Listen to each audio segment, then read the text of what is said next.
Tired of big tech clashing with your Catholic values?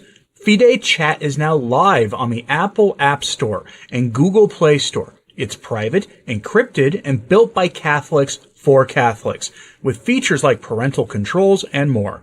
Connect securely with family, friends, and groups. Download Feedday Chat at feedday.email. Technology without compromise. Blessed Feast of the Transfiguration.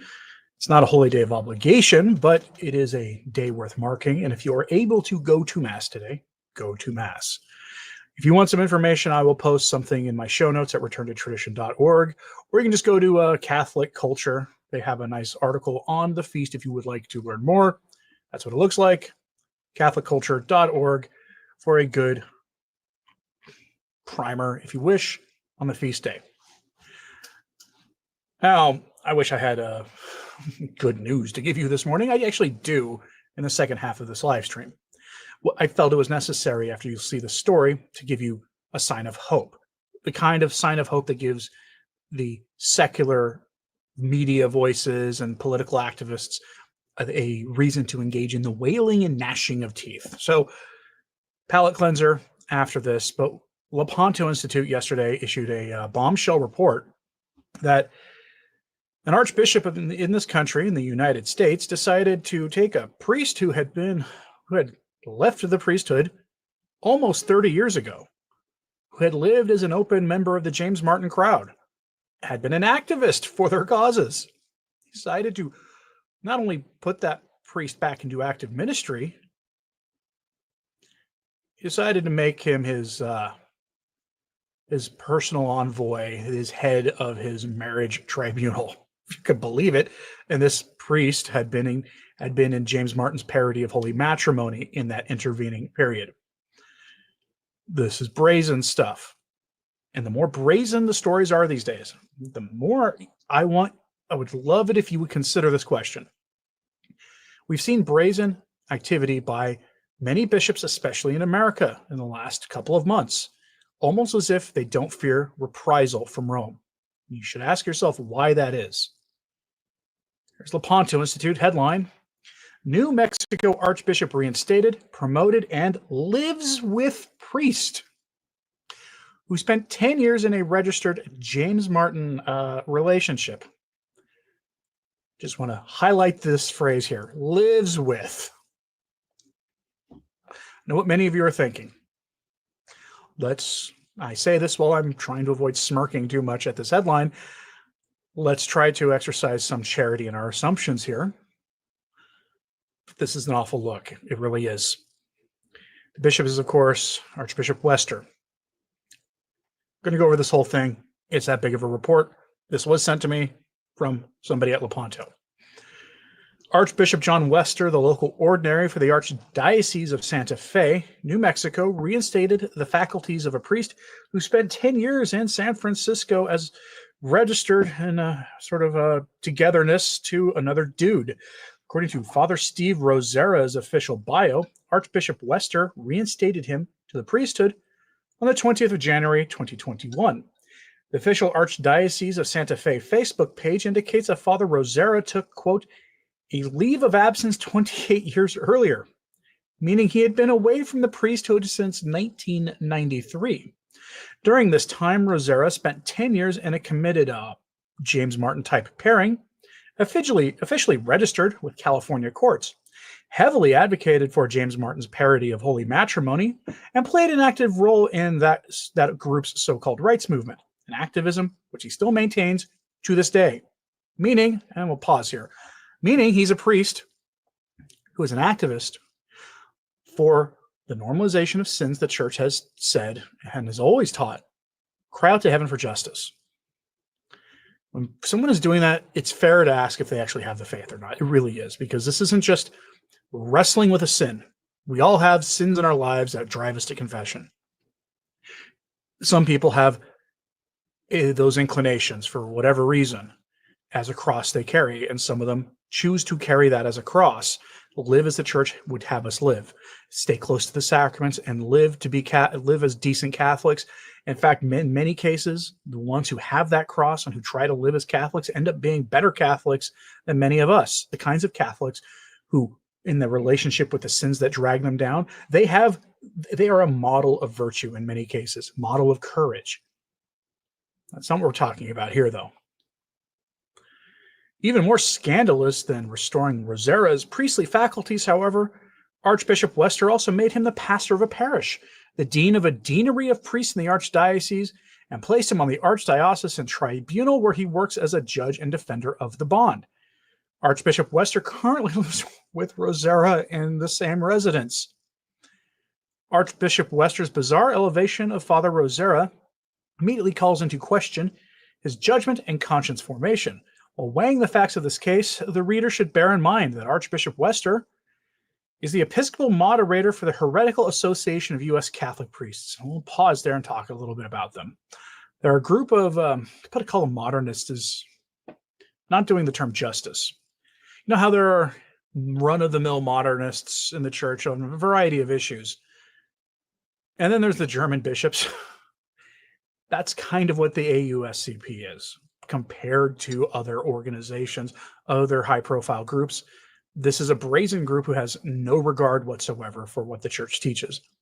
Made up of Catholic priests who, for the life of me, I can't figure out why they remain as Catholic priests, why they haven't been laicized to a person, or why they bother to stay in the Catholic Church. Because when you see how they talk about things, they accuse the spotless bride of Christ of being guilty of grave injustices and being wrong on issues of morality. They say it in such brazen terms that it's clear that they're not talking really about the human element of the church. They're talking about the church as an institution has been wrong. You know, that institution founded by Jesus Christ on the rock of Peter, promised to be inerrant in teaching and all the rest of the things our Lord promised. Yeah, they deny all of that. So once again, I have to ask why they remain in the priesthood, why they haven't been forcibly removed through excommunication and laicization, or why they don't leave of their own accord. Now, this archbishop, is the Episcopal moderator for them. Got a pretty important job there. Continuing. He defended a Catholic Relief Services program that openly promoted the private sin, as Pius XII called it, as a form of, well, consequence-free sinful activities. He didn't use the word sin, though. You have to be careful on YouTube talking about this stuff. They get really testy about this. He defended the Catholic Campaign for Human Development, despite its long and open history of funding pro-sacrifice to Moloch, pro-James Martin stuff, and Marxist organizations. He appointed as head of the diocesan CCHD a former candidate for Attorney General. In the state of Utah, he received campaign contributions from the Temple of Moloch, supported James Martin's parody of holy matrimony, and promoted contraception in school. Let's talk about the priest here. Father Rosera was ordained a priest of the Archdiocese of Santa Fe on June 21st, 1980, by then Archbishop Robert Sanchez. In addition to serving several diocesan parishes in various capacities, he also undertook prominent roles in the Archdiocese itself, including as the Director of Vocations, Vicar for Administrative Affairs, and Adjutant Judicial Vicar. In 1987, Father Rosera pursued and obtained a Master of Canon Law from the Catholic University of America. And in 2021, shortly after his reinstatement as a priest, Father Rosera joined the Canon Law Society of America. As noted above, Father Rosera took a leave of absence from the priesthood in 1993, citing the need for some time to discern his vocation further and wanting to make certain of God's call for him. During his time away from the priesthood, 28 years away, he worked for the National Catholic Education Association and then for Wells Fargo. According to official court documents, Alan J. Pex filed for dissolution of their parody of holy matrimony against Rosera on the 1st of June 2015. This petition for the dissolution of their formally registered pairing indicates that their domestic situation was originally registered with the courts on the 2nd of November 2005, indicating they were together for 9 years and 7 months in a partnership that cries out to heaven for justice. Here is screenshots of the actual state of California forms with relevant sections highlighted. The stipulated judgment for the dissolution of what they were was granted on the 8th of February 2017 by a judge. Again, receipts. They're bringing the receipts. He does Mr. Hitchborn didn't highlight this, but this is the official stamp for the clerk of the court. That's your official certification. This is real.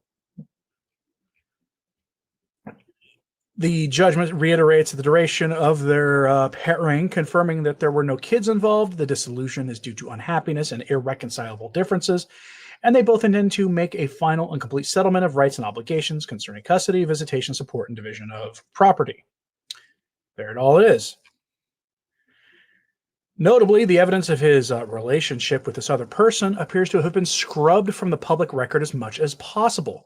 There's no mention of it in Rosera's diocesan bio, nor is there any indication of such a relationship on the social media accounts of either Rosera or Pex, meaning the two people involved in this scandalous pairing scrubbed this before he went back to the priesthood. They went through their social media accounts and deleted things.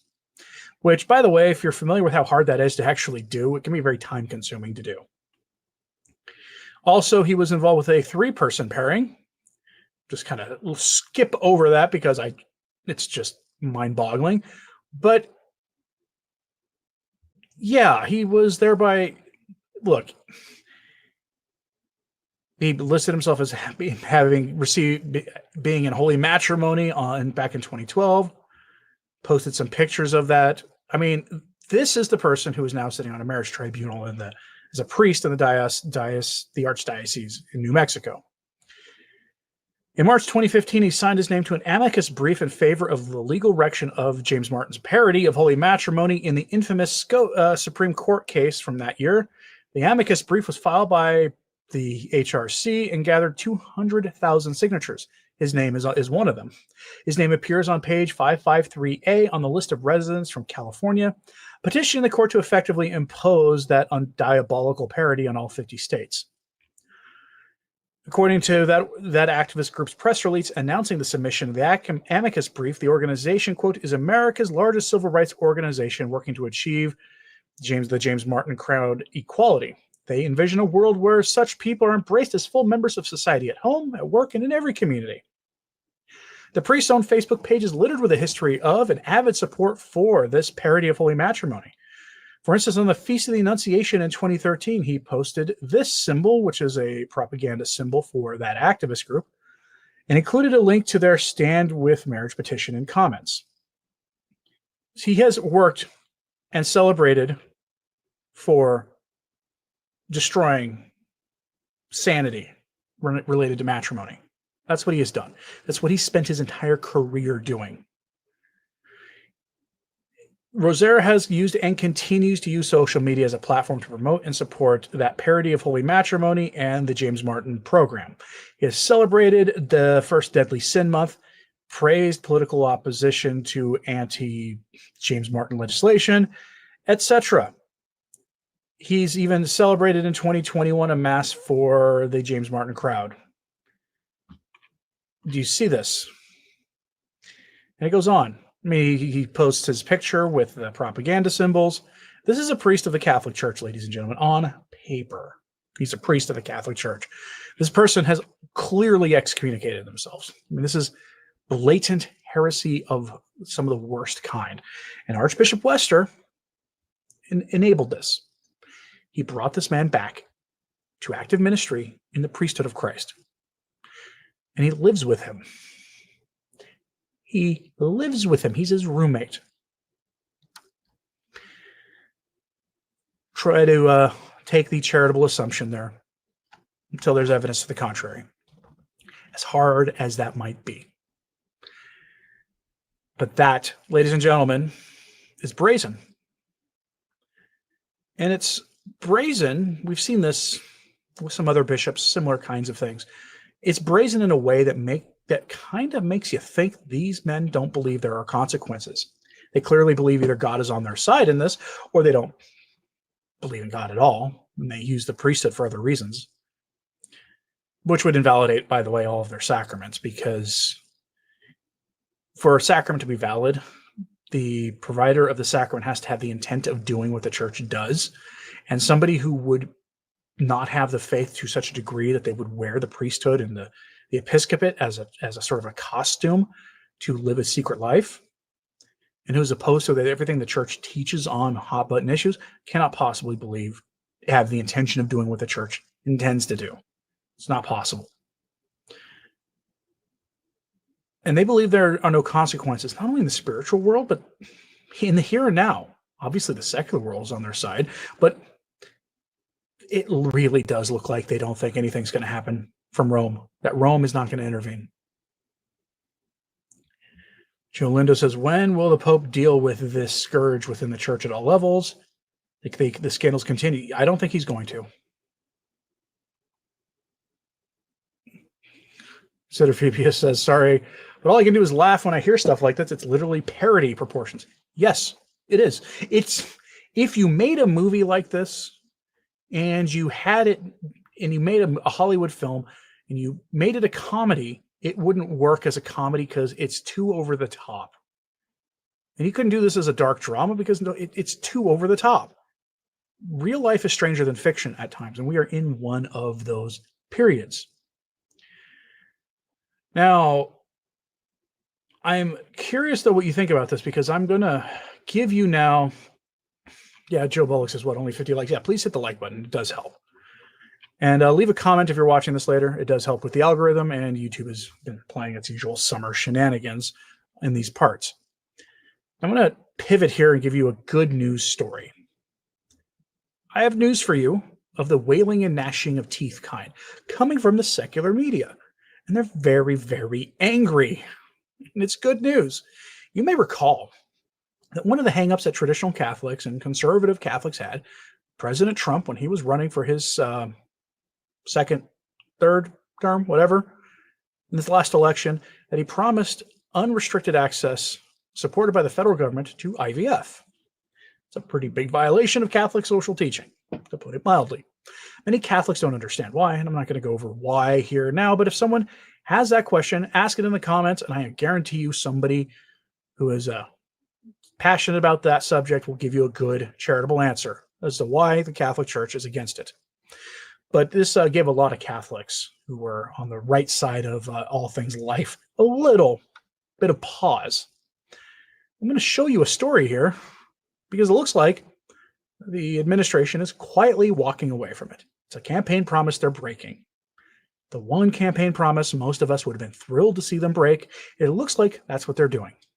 And the wailing and gnashing of teeth is coming from the secular media. Go to Rolling Stone magazine, a progressive outlet if there ever was one. Under this headline, campaign promise broken? Trump has no plans to mandate IVF coverage, despite a pledge to make insurers cover in vitro fertilization. The White House is backing off plans to do so. And then a picture with, the typical President Trump smug kind of look on his face. Again, I'm not sad that he's backed off this at all. None whatsoever. Yes, there's some honesty issues, I guess, there. Okay. But backing off this one, I'm fine with. Most people, I think, most Catholics would be, at least if they understood the issue. Because as we have seen, many Catholics don't understand the issue. Bring this up on social media sometime, on your Facebook, on X, wherever, and you will get Catholics who are pretty good Catholics about most things, responding with, I don't understand why the church is against it, because they don't understand how it works. So if you understand how this works, why the church says what it does on this, respond in the comments to anybody who doesn't understand. Let's go over the story, because the wailing and gnashing of teeth part is my favorite part of this story. Donald Trump's White House is not pursuing a campaign promise to mandate health insurance pay for IVF, even though he pledged to do so multiple times on the 2024 campaign trail, the Washington Post reported Sunday. In order to mandate insurers pay for the treatments, it would require an act of Congress. Two sources with knowledge of internal White House discussions told the paper that the administration does not intend to ask legislators to draft a bill making IVF coverage mandatory. The paper's sources also said that forcing insurers to cover IVF is also not in the administration's plans. The White House's lack of action paints a stark contrast to the president's campaign promises. Quoting President Trump, and no, I'm not going to do an imitation, he says, I'm announcing today in a major statement that under the Trump administration, your government will pay for, or your insurance company will be mandated to pay for, all costs associated with IVF treatment, Trump said on a campaign trail last August. Because we want more babies, to put it nicely. We're going to be, under the Trump administration, we're going to be paying for that treatment, he told NBC in an interview that same day. We're going to be mandating that the insurance company pay. But his vague campaign pledges did not include a plan for how to achieve that goal. There were no details by Trump during the campaign as to how this would work, who would be eligible, how it would relate to health insurance coverage. Larry Levitt, Executive Vice President for Health Policy at KFF, told the Post.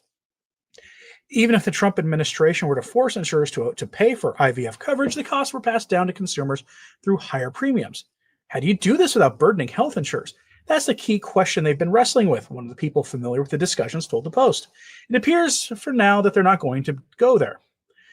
In February, the president signed an executive order that he claimed would expand access to IVF, acknowledging that it can cost between $12,000 to $25,000 per cycle, that it may take multiple cycles to result in a pregnancy, and that only a quarter of employers in a handful of states cover it in their health insurance plans. The executive order requested a lot of policy recommendations for protecting IVF access and addressing or aggressively reducing out-of-pocket and health plan costs for IVF treatment. But the deadline passed without such a list being made public, though it was reportedly delivered to the White House in May. As exciting as the executive order was, it doesn't have any actual actions in it. TJ Farnsworth, president of Fertility Providers Alliance and the founder of a chain of fertility clinics, told NBC News shortly after the deadline. For now, it looks like any actual actions require IVF coverage are not forthcoming. End quote. And I am quite happy to see it. Don't care the reason, just happy to see it.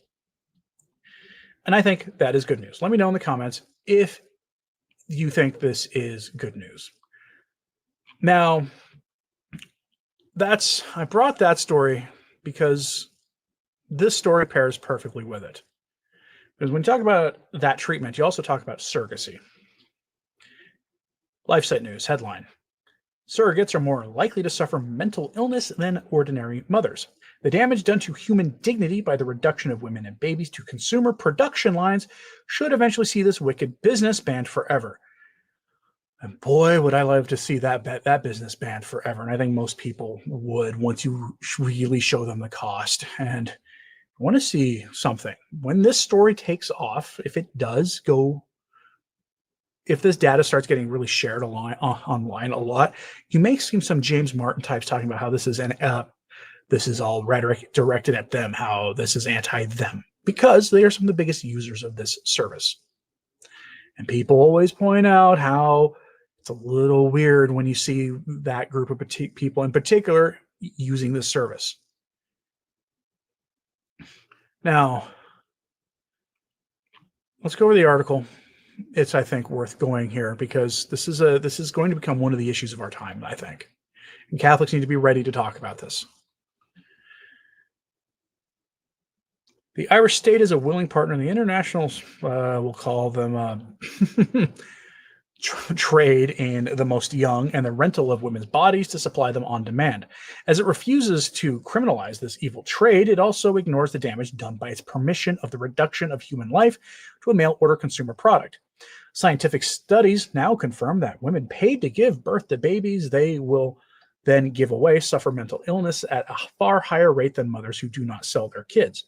A leading anti-surrogacy campaigner has challenged the Irish Health Ministry with this evidence in a move which further shifts the debate on the surrogacy industry towards criminalizing the trade.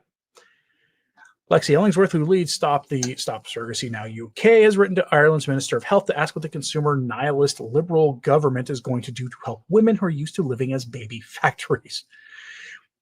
Ellingsworth runs one of many campaigns to stop the practice internationally. She informed LifeSite News that she first contacted Minister Carol McNeil on June 24th to highlight the issue of prevalence of postnatal depression in surrogacy. In light of new research conducted last year, Ellingsworth has once again written to the Irish Health Minister to, quote, ask once again what provision will the Irish government offer the surrogate mothers abroad for treatment of postnatal mental health conditions that are specific to surrogacy arrangements under the 2024 Assisted Human Reproduction Act.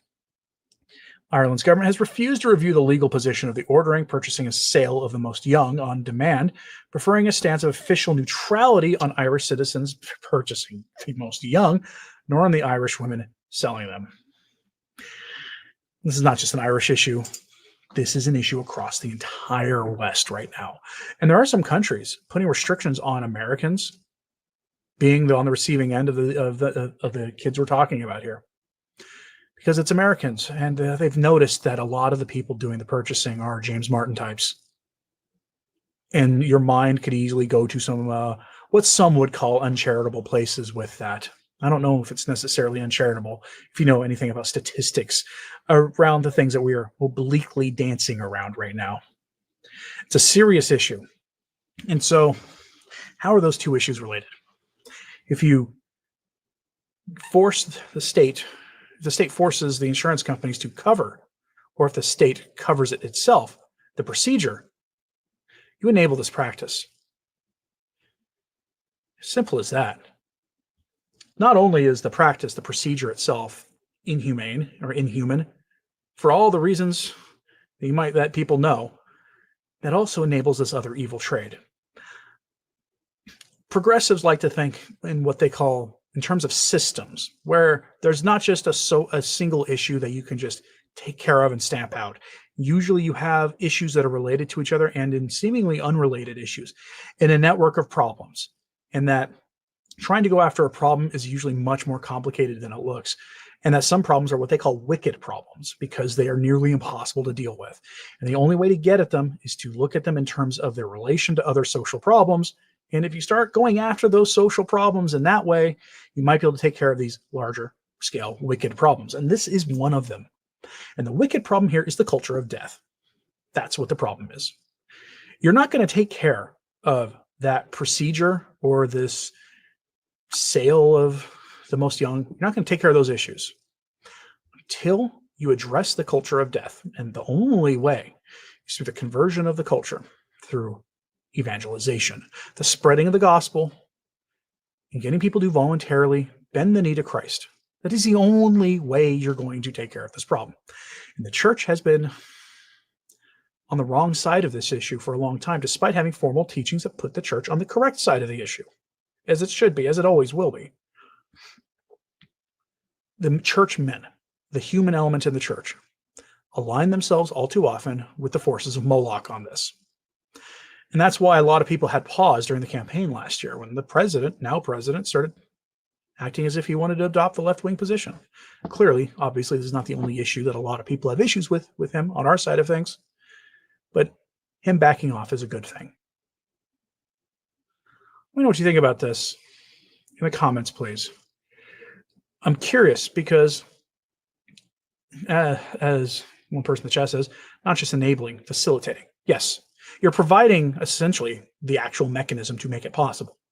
So if you can curtail that practice and not make it more widely available, but curtail it, driving it deep into some underground secretive market system, you can keep it. Stamping these things out entirely might be impossible. But if you can drive it deep into the criminal element, you might be able to stamp out some other issues too. I'm curious what you think about this. So let me know in the comments, please.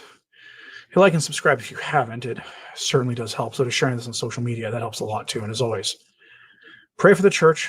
Pray for everybody who spoke about it today. I'm Anthony Stine. Ave Maria.